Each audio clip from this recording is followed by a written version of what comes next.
সূর্যা কুমার যাদব। ভাই, খালি নামটা তোমাদের এখন মনে পড়লে ভাবো প্রচুর বড় একটা এন্টারটেইনিং ব্যাটসম্যান। তবে এই সূর্যা কুমার যাদব হওয়ার পিছনে একটা প্রচুর বড় স্ট্রাগল দাঁড়িয়ে আছে। সূর্যা কুমার যাদবের ক্যারিয়ারটা কোনোদিনই সোজা ছিল না। তোমরা কি জানো, সে 21 বছর বয়স থেকে 31 বছর বয়সে গিয়ে টিম ইন্ডিয়ায় চান্স পায়, মানে স্ট্রাগলটা ছিল 10টা বছরের।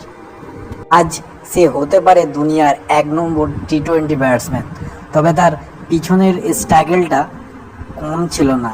সে কলকাতা নাইট রাইডার্স থেকে শুরু করে এবং এখন সে মুম্বাই ইন্ডিয়ান্সের একটা ঢাকার 360 ডিগ্রি প্লেয়ার হয়। তারপরে সে টিম ইন্ডিয়ায় প্রবেশ করে, আর তার যে খেলা দিয়ে সবাইকে মুগ্ধ করে, এই হলো সূর্য কুমার যাদব, এখনকার 360 ডিগ্রি প্লেয়ার।